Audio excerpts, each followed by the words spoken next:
Hello বন্ধুরা, আপনারা সবাই কেমন আছেন? আমি কিন্তু খুব ভালো আছি। আজকের দিনটি কিন্তু আমার কাছে খুব শুভ দিন। কেন বলুন তো? আজকে আমার ছেলের 1 বছর পূর্ণ হলো, তাই আজকে বাড়িতে একটু খাওয়া দাওয়া হবে। এই ছোট ছোট দিনগুলোই তো আমাদের বাড়িতে খুশি নিয়ে আসে, তাই না? তো এই দিনগুলো অবশ্যই পালন করা উচিত। তো আমি প্রথমে মুড়ি ঘন্ট বানানোর জন্য মাছের মুড়োগুলো ভেজে নিলাম। তারপরে সর্ষের তেলেই একটু জিরে ফোড়ন, একটু দারচিনি, লঙ্কা, পেঁয়াজ কুচি দিয়ে ভেজে নেব। তারপর কুচি করে রাখা আলুগুলো দিয়ে ভেজে নেব। আর এইদিকে কিছু ভাজাভুজি করেছিলাম ওর জন্য, যেমন বেগুন ভাজা, আলু ভাজা, পটল ভাজা আর একটু মাছ ভাজা করেছিলাম। এরপর আমি আদা রসুনের পেস্ট দিয়ে দেব, দিয়ে ভালো করে কষিয়ে নেব।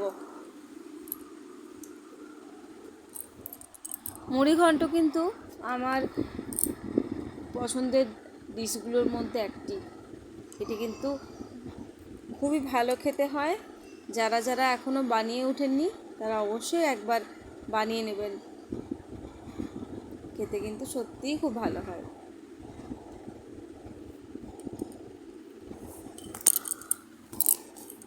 এরপর আমি গুঁড়ো মশলা, জিরে গুঁড়ো, ধনে গুঁড়ো দিয়ে দিব।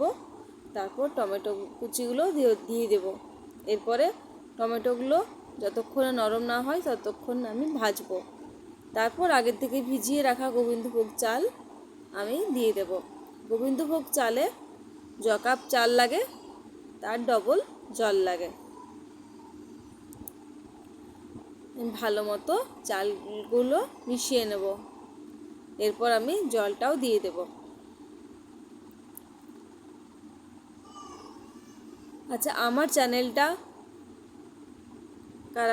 যদি ভালো লেগে থাকে তা অবশ্যই সাবস্ক্রাইব করে দেবেন, এবং আমার ভিডিও যদি ভালো লেগে থাকে তাহলে অবশ্যই লাইক আর কমেন্ট করে যাবেন। আমি জল দিয়ে দিলাম। এরপর আমি মাছের মাথাগুলো একটু ভেঙে ভেঙে দিয়ে দেব। তারপর আবার ঢাকা দিয়ে দেব সিদ্ধ হওয়ার জন্য।